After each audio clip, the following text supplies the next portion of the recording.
This might be controversial, but let's go for it. Literal translation means word-for-word translation from one language to another. Let's try it. We're going to translate hi there, how are you doing, into Czech. It's a very common beginner's mistake in languages to just go, ooh, let's look up each word in the dictionary and string them together. Ahoy tam, jak jste dělaní. Ahoy tam, jak jste dělaní. Bad. A Czech wouldn't know what you were talking about. Czechs don't say that.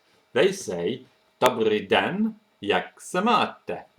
Well, looks like literal translation, literal translation isn't the best thing. It produces bad habits because you start to internalize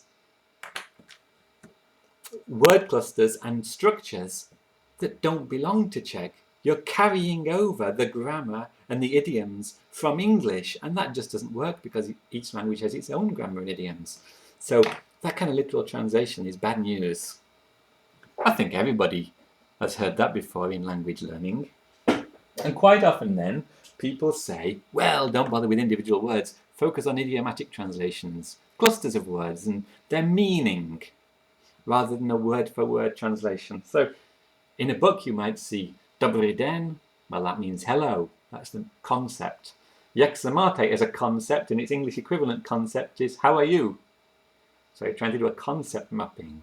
Well, that's fine, but it leaves me with two problems. The first is I have to remember a whole chunky phrase. Well, with repetition maybe I can, but secondly, I don't know why. And people often say in language learning, don't ask why, stop asking why, just because it is, that's why it is. Well, to be honest, my curious brain can't stop asking why. I always want to know why, and I've found that other people do too. Now, the tendency to do quite literal translation seems to be very strong. Even when we're told in theory, we're told a rule, it's hard to apply, we just can't internalize it. So as an example, one of my friends went to a Czech language school for a few months, and she would always say something like this. Chtěla bych, I would like, něco chutné, something tasty. And the teacher would say, no, that's not how you do it. In Czech, you can't use chutné, that's in the nominative case. You've got to say chutného. That's in the second case, that's the genitive case. So you've got to say chtěla bych něco chutného. And my sad friend said, I'll try to remember it, but okay. And she kept thinking, why? Oh, okay, I'll remember it. And she tried hard, but then it came next time to say something and she'd say, slyšela jsem něco smutné. And the teacher would say, no, I've already told you the rule. And she'd say, yes, yes, this means something sad. Sorry, it's rubbed off a little bit.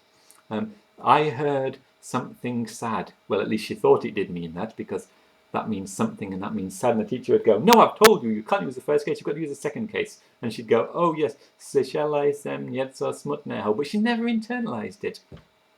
And I realized why. And that's because něco chutné doesn't mean something tasty. Něco smutné, sorry, it does mean something tasty. What she's supposed to say is něco chutného. That doesn't mean something tasty. And if we corrected this one, něco smutného wouldn't mean something sad either. It actually means něco chutného means something of taste, and něco smutného means something of sadness. See, and when I told this to my friend, I said, that's the problem. It means something of taste, something of sadness. And she went, ah, great. And she got it. She understood the rule because I could then translate a Czech idiom effectively into a literal translation in English. Not the other way around, of course. I wasn't carrying over English structure to Czech, no English idioms. I was carrying Czech over to English, the Czech structure, the Czech idioms.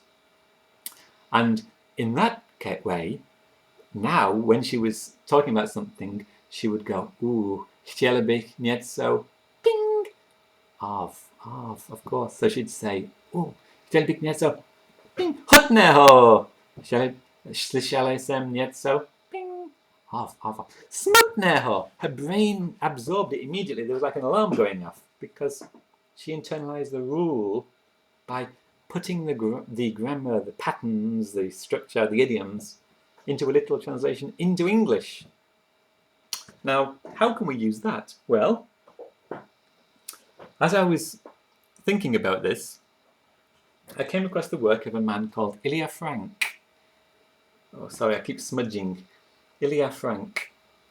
And Ilya Frank, I think he was working with Russian to English and Japanese to English, but the way he did it was put the foreign word and then the target word, the foreign word and then your own language, then the foreign word in your own language. So you would read this: Slyšela means heard, isem means I, nieco is something, smutného is of sadness. Okay, so I heard something of sadness. Okay, I understand it.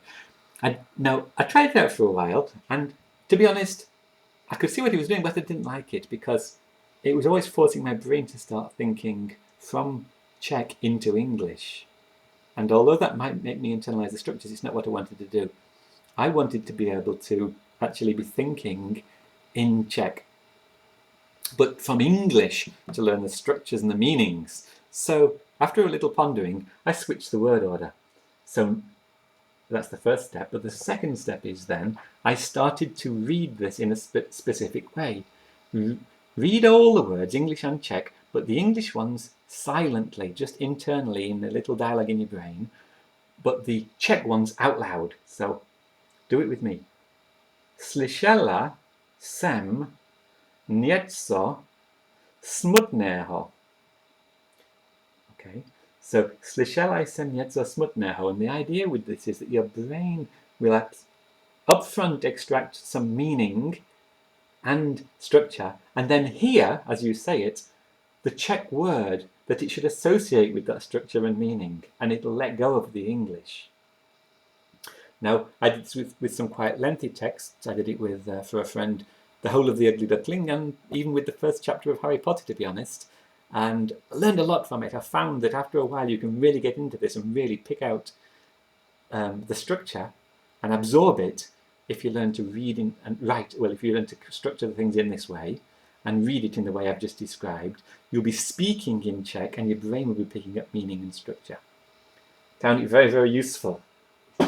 So we can do an example here now. Go back to Dobrý den, which you saw at the beginning, and read it in the way I've just described, and in the reading method. Dobrý den. Well, we see it's a bit like Victorian England, isn't it? Good day, sir, good day. And you've also learned what dobrý means and den means. But Dobrý den, you'll understand immediately why they say it now. So, armed with this, I decided just for today to go and have a look at randomly. This is chapter 12 from the Defence Language Institute Czech course. And I saw that they do this idiomatic translation because they don't want to do word for word, of course. So they say, jen tu a tam means now and then. Jak to means how come. Ona myslí na něj means she thinks about him. So I've got a few smudges here.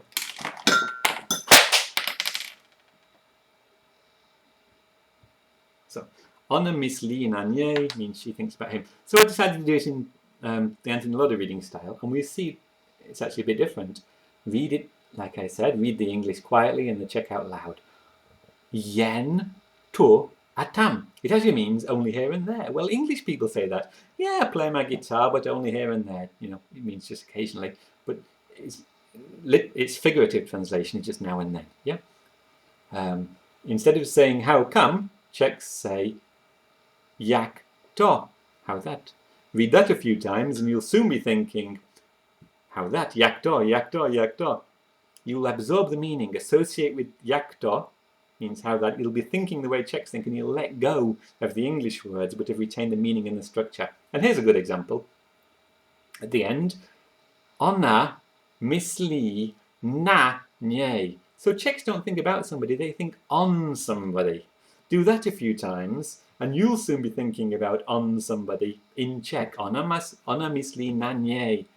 You won't be asking why. You'll have internalized the structure just from doing it this way repeatedly a few times. And after not too long, when you've absorbed all these structures, you can let go of them. You don't need to keep doing all this English translation stuff unless you come across something really new that you're particularly troubled with. So that's it. When you're new to a language, like I'm currently now new to Mandarin, and I'm doing exactly this idea and finding it really helps me to pick up the structures and the idioms of Mandarin. And people who are new to any language, I recommend they do this too. And later on with the language, when you come across some new idioms in that language, you can use it there too. And I found it very useful. Hopefully other people do. Let me know what you think or if you've done something similar. Thank you very much. Bye-bye.